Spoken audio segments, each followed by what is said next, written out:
Welcome back to Our Mindful Process. My name is Craig, and we will continue reading from Maintain, the second book in the series, An Human's Guide to Inner Compassion.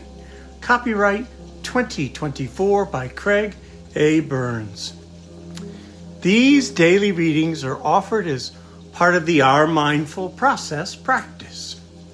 Today is April the 3rd.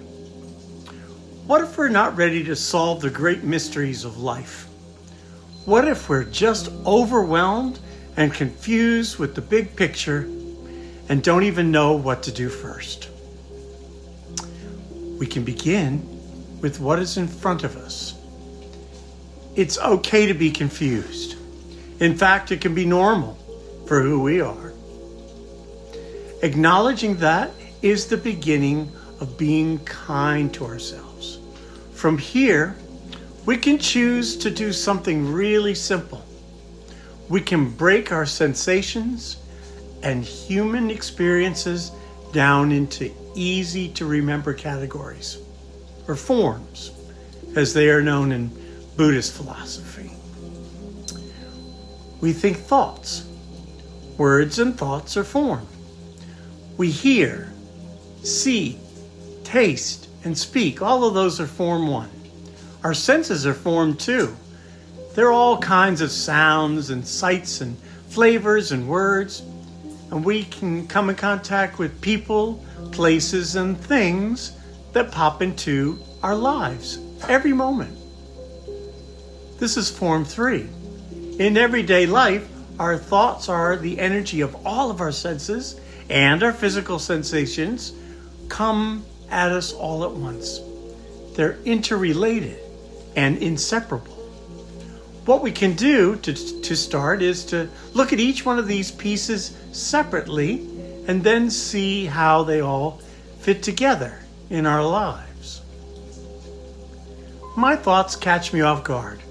When I sit down to meditate, the books I read tell me to sit quietly and notice the thoughts that appear out of nowhere. Observing a thought is a novel idea to most of us. Once I begin to be aware of these thoughts, I may do what the books tell me not to do. I stop to analyze from the most recent thought all the way back to the first one, the thought that started it all. This is how the brain works without the benefit of meditation. Thinking leads to overthinking, and that keeps me out of balance. For the most part, our moment-to-moment thoughts are all connected. What I have become aware of is that these connected thoughts for me almost always bring me to the darkest places of fear and torment. The longer the thoughts progress, the more intensely wounded and wound up I become. Through the practice of learning to observe my thoughts, I am now aware that I am often trying to prepare for the worst thing that could happen at any time. What I've read on spiritually from Pema Chodron to Thich Nhat Hanh and others points to simplicity as the way forward. I've learned to see one thought at a time and to remove the labels good or bad. My mind is just thinking, period. And I've learned to be aware of the thought, label it thinking, and then letting it go. I let it go and move back to the grounding sensation of my breath. Sometimes I have a hard time with this, so I use a different word to describe my thinking. When a thought comes up, I acknowledge it gently, say, peace, and drop the thought. Being on the breath and saying the word peace is my way of not judging the thought.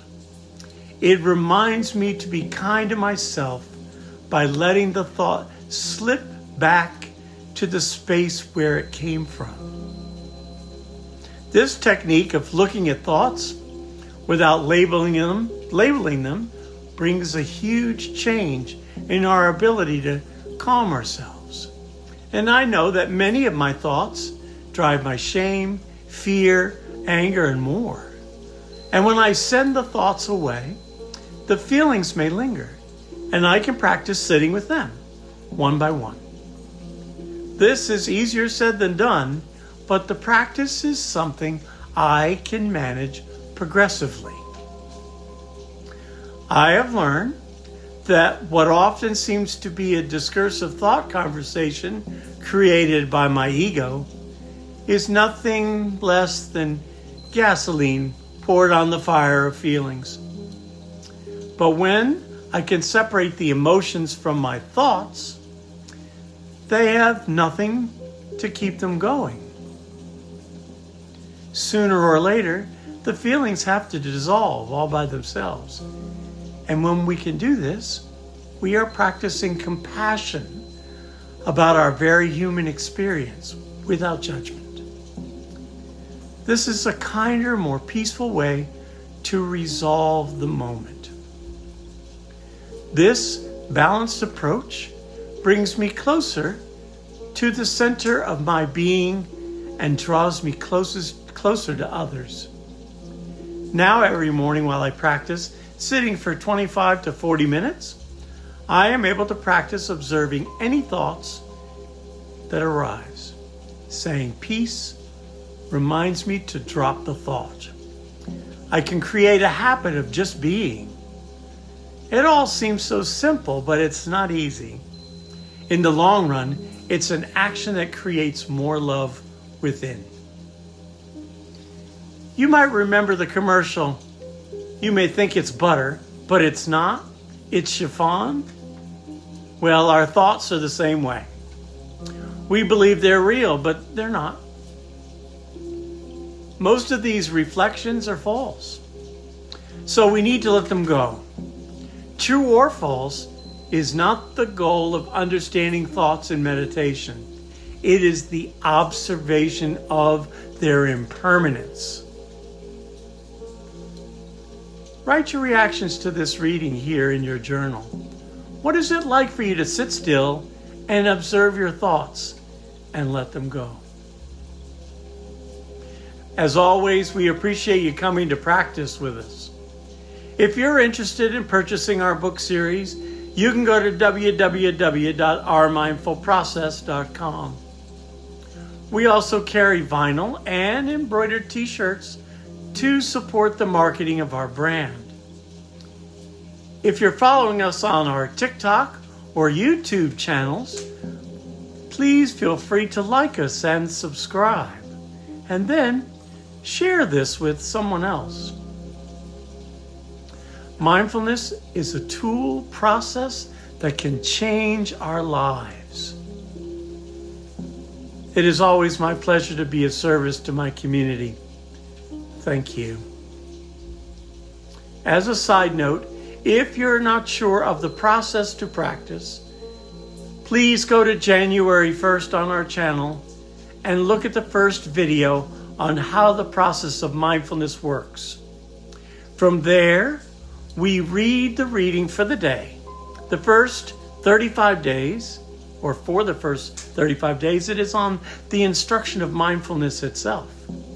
And number 2, sit with this process in meditation, starting with 5 minutes and moving up to 40 minutes over 35 days, adding 1 minute a day. It's that simple. Number 3, at some point in time, please feel free to journal about your experience of the reading and the practice for that day. Have a mindful evening, folks.